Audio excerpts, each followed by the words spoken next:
Brent Kedzierski is my guest today, and we dug into the how-tos of getting more strategic and leading big, complex changes. I'm excited to share this episode with you. If you are making plans and leading change in your organization, you'll get great value from my conversation with Brent.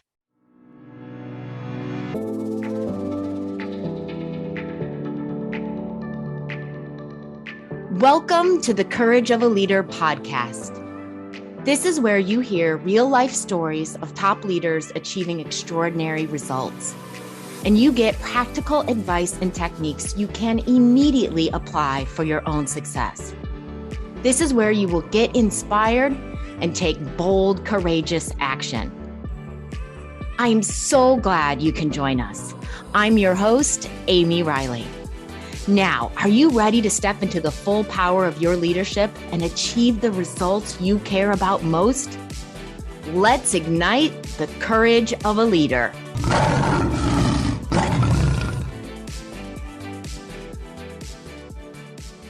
Brent, I want to ask you, you have made a shift. What is most important to you right now? I really fight now for this whole thing about the human performance experience model at work and the human condition at work. I think, the work is killing people. The fifth leading cause of death in the United States is job stress, job-related stress through, bad behaviors that work stress lead to, like smoking, drinking, overeating, drugs, alcohol. And that leads to hypertension, high blood pressure, heart disease. And that's the fifth leading cause of death in the United States. 80% of people are disengaged. 80% of people are now worried about their mental health. And our managers aren't equipped to deal with that because they're still bound by the organization, bureaucracy, politics, and pace.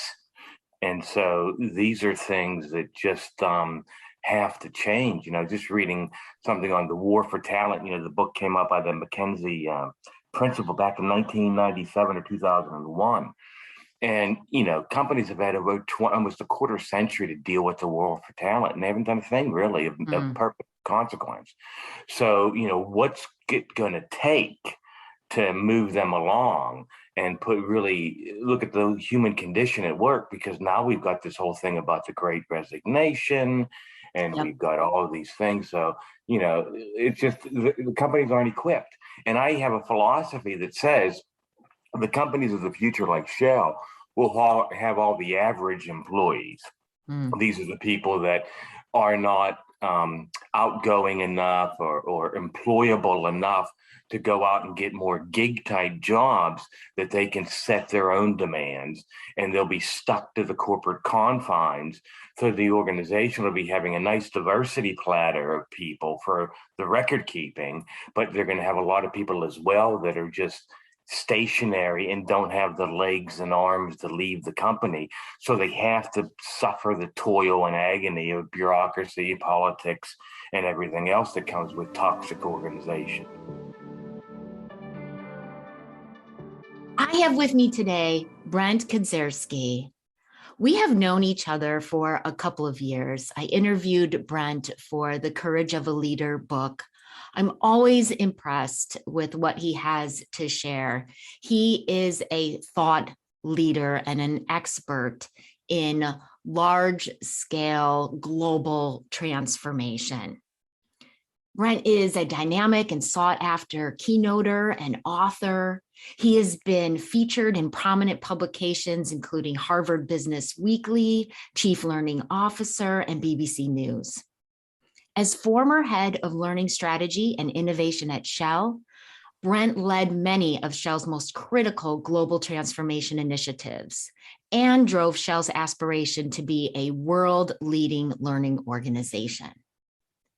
Brent has recently shifted gears and is now working with progressive companies and focusing on serving as an advocate to promote Industry 5.0 as a vehicle to create a more inclusive and human-centered future across industry. I am excited to have the podcast listeners learn from your experience, Brent. Thank you for being here.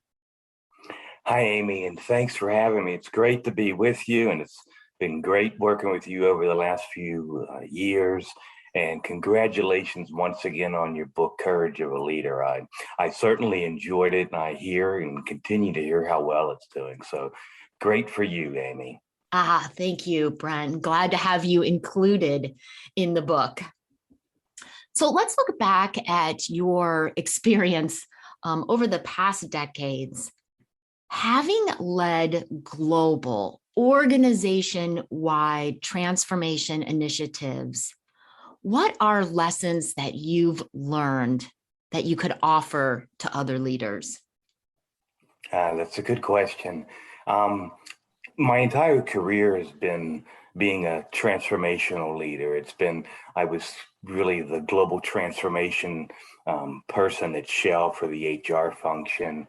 My first assignment in Shell, they actually recruited me to help globalize the learning function. So at the time, it was not a unified function. It had different processes and platforms, infrastructure, different organizations all across the globe. And, my job was to go in there and look to see how we could globalize it so that we had one way of working, unified platforms, and basically unified system. And as you might imagine, that was change that no one liked to see me come, because they all had their own fiefdoms, they had their own learning centers, they had their own titles, they were working autonomously.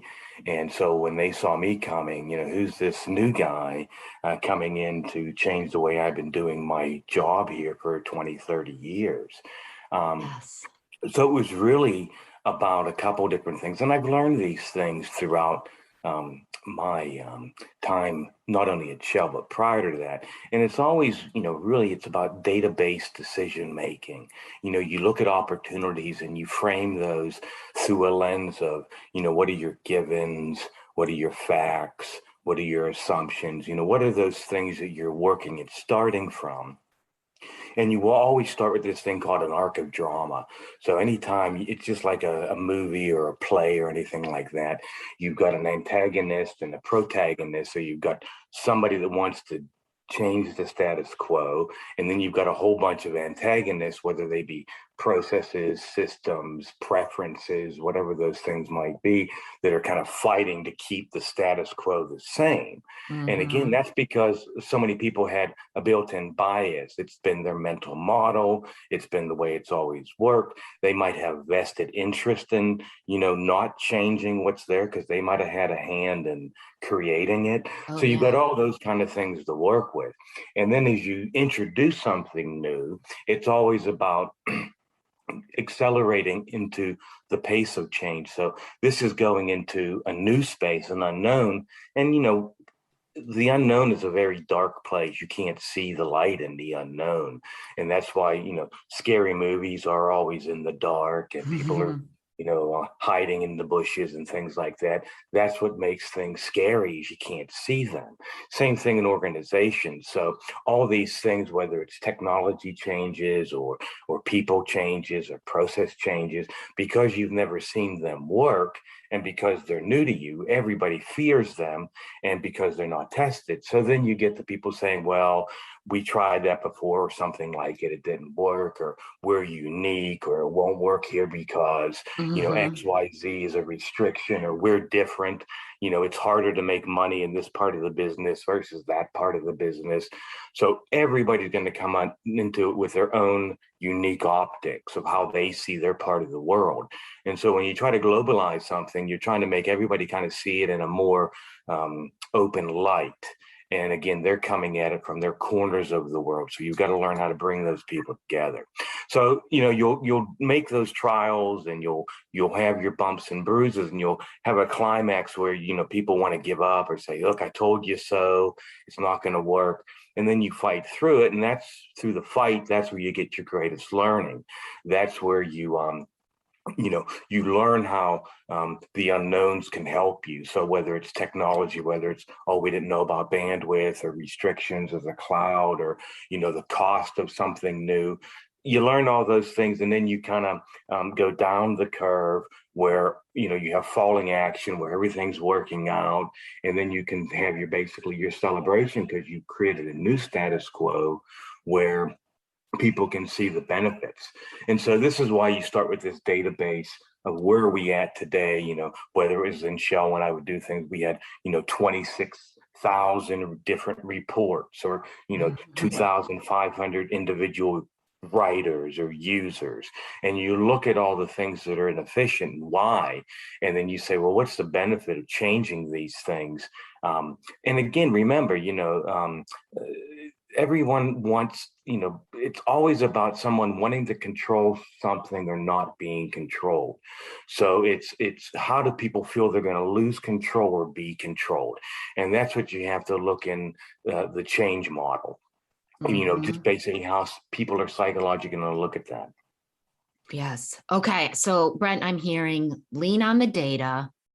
I'm hearing expect antagonists because you are leading them into the unknown, and there might be valid reasons why they're attached to the current. I'm also hearing do not be afraid of the bumps. There could be exciting and necessary learning inside of the obstacles that come up. Yeah, the bumps are, that's where you learn, that's where you grow. And the spots that aren't so comfortable, the spots that bring you to a new path, that's where you extend your own reality. You have such a focus on growth and progress. Well, and I think that those leaders who are not afraid of talking about and grappling with and dealing with the bumps, we respect them, right? Oh, they do see that there's an obstacle here. They are pulling us together to figure out the best way forward, the best way to handle this. Right. And you need those kind of leaders. I mean, I know that, I was a very dynamic leader at Shell, and there was a healthy tension in everything I did. And some people loved that tension, and some people thought, oh, it's overly aggressive, or it's, whatever it be. But I'll tell you a funny story. I mean, one of the last meetings I was having, I was in a group of a bunch of leaders at the same level, and I was promoting that we do something that was a bit non-status quo. And some of them started to give me the resistors and started to say, well, how we couldn't do it and why we wouldn't do it. And then I figured, well, you know what? I'm leaving Shell in a bit, so I don't want to have this, done if it can't get done without a dynamic leader. And then I all of a sudden said, well, but you might be right. Let's not do it now. Let's put it on the table. And as soon as I said that, they were, whoa, wait a minute. No, wait a minute. I mean, so some people just want that person to kind of assume the risk, or, lay it on and say, I'll lead the charge. And, you can say that you just didn't agree, or you can say you had some, doubts or something like that. As long as you've got someone that'll have the courage of a leader to say, I'll push it forward. I'm willing to accept the accountability that I did push this and that I believed in it. And I believed in it enough to put myself out there, put myself at risk. And that's kind of what I always lived by. I thought that, and still today I do that, nothing ever easy is, good, and nothing good is ever easy.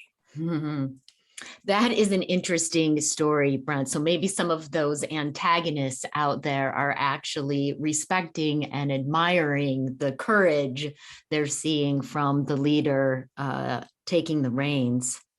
Yeah. Well, that's one of the, I'm sorry, that's one of the things that I would always do. I remember when I was changing the global competence management strategy at Shell. And now when you think about change, some of the hardest things to change in organizations are things that everybody has experience with.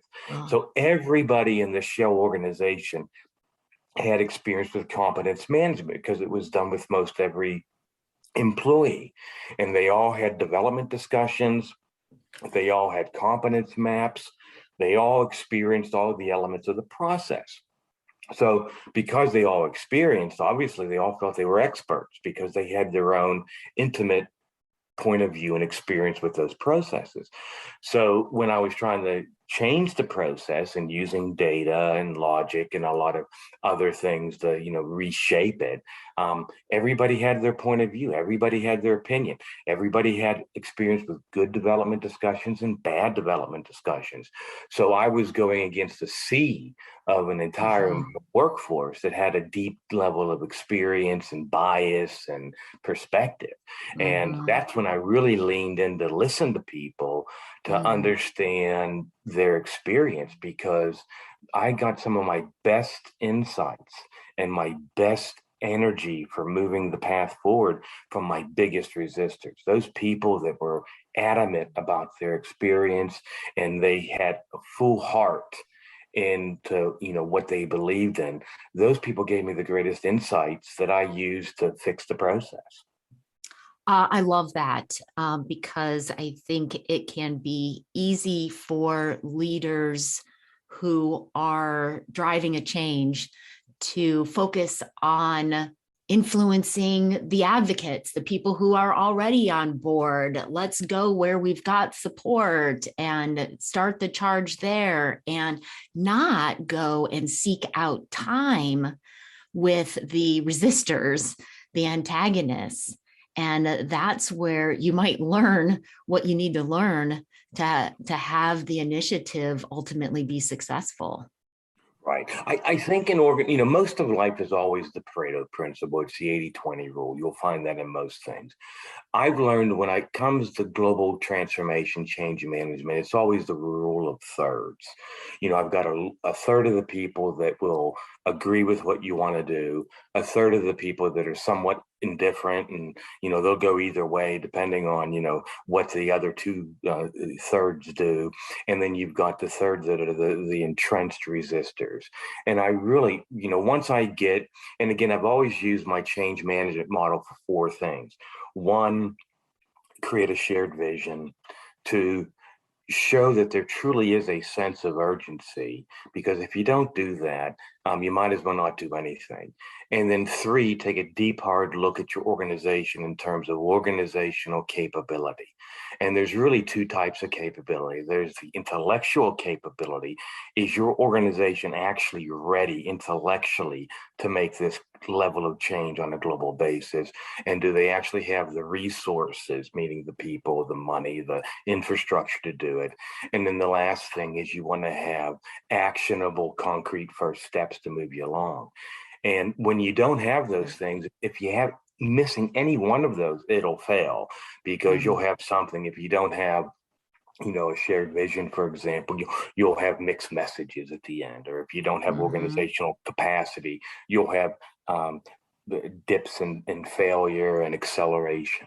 So, you just look at it and you make it very simple. You look at the rule of thirds, and then you look at those four elements. And if you're not getting traction in any one of those, I can tell you what'll happen to you along the way. Forward progress will stop. Right. That's great. I really like that, Brent. You've recently made a shift. You are now the Chief Learning Officer for Human WRKS, and you're promoting Industry 5.0 and looking to create a more human-centered workplace. Tell us how you define Industry 5.0 and what do you see as the most exciting benefits? Well, that's a good question.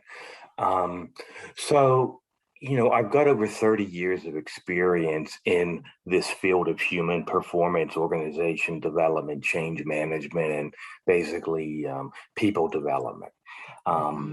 Been classically trained in it from a university level, and I've been afforded to really have some great experience working with the military, with industry, high risk industry, working in some great projects. And I really I'm proud and fortunate to the level of experience that I've been able to have.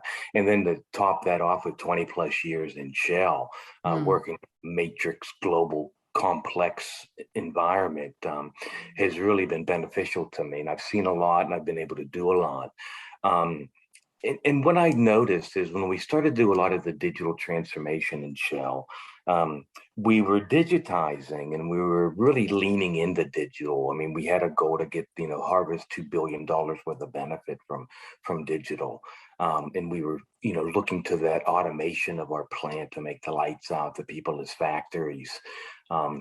And what I saw along the way is we sometimes were losing the human element of all this. Mm-hmm. And then I started to study a little bit more on the Industry 5.0, and I was, deep into the pillars of Industry 4.0 with the cyber physical connectivity and the elements that drive that. And what I saw in Industry 5.0 was, we're going to reach a peak where, technology will only go so far with us. Once you get to artificial intelligence and machine learning and, all these kinds of things, you've got to marry human intellect, human creativity, and human cooperative abilities to really advance automation to the next level. But at the same notion, you have to use the automation to enable the people to excel. So we need to use automation to make people more intellectual, teach them how to be more digitally fluent or be able to be more, computational thinkers. And this is where this thing about power, skills, and super jobs come into play in Industry 5.0, because the traditional hierarchical organization, because of connectivity and just the complexity of a more personalized set of, supply chains, product development cycles, all these kinds of things are going to create more complex organizations where you won't just be in your silo anymore. And that's going to mean people are going to have to be much more collaborative across functional boundaries. So there's a whole lot of ideas and concepts like that we have to contend with. But my biggest thing was, Industry 5.0 is about what the worker feels in terms of their individual role in industry. Are they working in meaningful jobs? Are those jobs helping to create a better society, a better environment? Are those jobs helping to eliminate waste? Are those jobs helping to progress the world? Again, we look at things like, 70+% of the world doesn't have electricity, clean water and all these things. And I think Industry 5 brings around the potential for organizations not to just deliver commercial goods and industrial services, but do so in a way that benefits humanity and society. And I think that's the role of Industry 5.0, is opening up the world so that it can be a bit more humane. And again, I look at this and I talk about this model. If you have workers that go home and they're aggravated or they're discontent, they go home and they're probably not the nicest to their husband or wife or their children. They're probably grumpy, and that doesn't help us build strong families. And then if we don't have strong families throughout our communities, that really doesn't build strong communities. And if you don't have strong communities, that really doesn't help to build a strong society. So I'm very passionate about the role that work plays in society. And that's why I created the Human WRKS companies, because really human works. And that's what I want industry to understand, is that if we can be a little bit more human in our thinking around, corporate enterprise, I think everybody's going to be better off for that. Excellent. I appreciate your passion and your commitment and understanding all of the ripple effects that happen if we are a person who feels like we have meaningful work and that we can make an important contribution in our job, just how that impacts how we show up as a person in all areas of our lives. Yeah. Are we going to react to that, Brent? Well, I was going to say that, one of the things I'm working on next is a kind of a revisioning of the corporate learning function. If you think about it, it's been very linear for many years. There's some perceived training need, and you fill it with some kind of either compliance-based learning or some kind of PowerPoint-based learning. But we're really not looking at what's enriching those employees, because, people's time and attention is so scarce now. They're overwhelmed in the workplace. They're shocked with content coming at them from multiple dimensions. And, they do have preferences, and they do have things that they would prefer, how to learn or when to learn. And there's so much competing for their time and attention that we want to be doing things that the employee feels are valuable to them, that are meaningful, and that it's a good use of their time, because you don't want them Yeah. walking away from something and say, gee, I just wish I had that hour back from what I had to do. And it just can't be check the box kind of things. So we really need a more personalized and adaptive infrastructure for people to treat them more as individuals, just as big widgets in a wheel. Yeah. Yeah. I love it. I want to ask a pandemic related question, Brent. Do you feel like the pandemic has heightened our awareness and like primed the workplace for this need to focus on creating a more human centric workplace, or is it distracting us from that? No, Amy, you've got it. I mean, the pandemic has given people time to pause, to reflect on their lives, Yeah. their family orientation, what it means to be at home more often, maybe see what their spouse does when they're at work all day, have a greater appreciation for that, maybe see the struggles of their children throughout the day with homework or friends or different things like that. And I think that they've looked at life being finite, and they've looked at it and saying, what am I doing with all my, is this really how I want to spend my time in toil and drudgery? And this is why you have the Great Resignation. You've got all of these new mental models that are coming out about how people want to spend their time and attention. And I think people are getting much more judicious about how, when, and why they spend their time. And Mhm. so I think that organizations have to respond to that by getting things more personalized for people, so that the people's time is respected and is made better use of. Yes. Yes, I think we're hungry for it. Uh, Final question, Brent.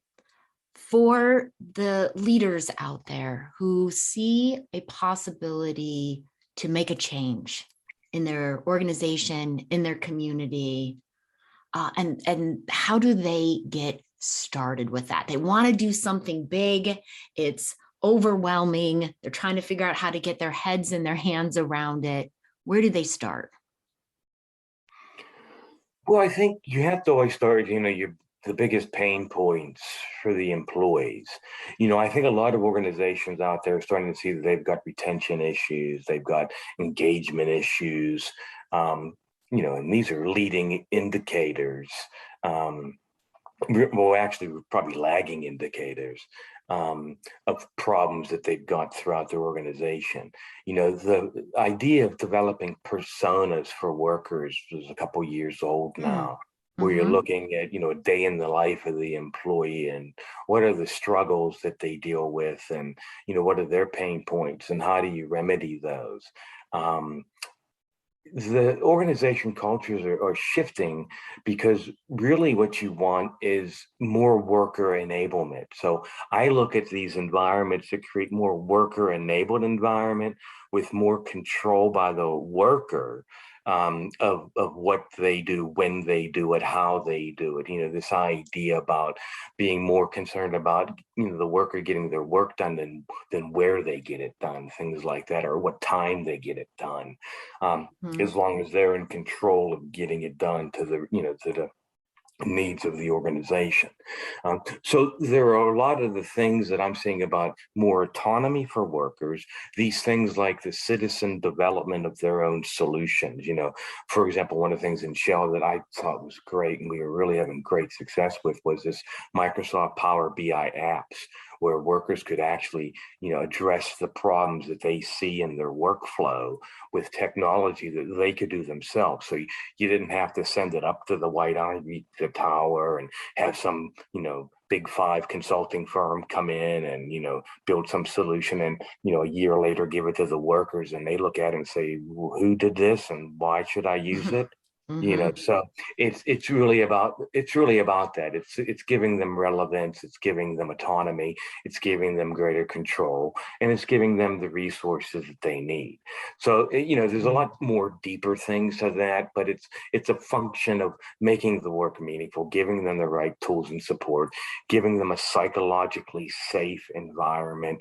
We have these tensions in organizations where we say we want to be innovative or we want to do this, but the first time somebody kind of makes a mistake, they're fearful, or you say we want to be a learner mindset company, but as soon as they ask a question or admit they don't know something, well, they're in the back row then all of a suddenly. So we've got to walk the talk in terms of what we really want, and leaders have to lead the right way. And when they see their culture doing things to employees, they can't succumb to that culture because they're also fearful. And I think that's the biggest thing that people forget is leaders are fearful too, and maybe even more so because they're closer to the sun, so they even get more heat. So, they're the ones that don't want to say the wrong thing and don't want to take a risk and, kind of want to hide from any kind of tension or dilemma or, struggle. And they just want to keep the wheels on the bus going round and round. Yes, Brent, exactly. This is why I am passionate about supporting leaders, right? Because they feel so much of it on top of their shoulders. Brent, you shared so much great value with us in a short period of time right now. I'm trying to think about how to summarize my key takeaways. I clearly heard, let's not be afraid of our resistors. Let's not be afraid of our obstacles. In fact, lean in there. That's where we want to spend time and energy.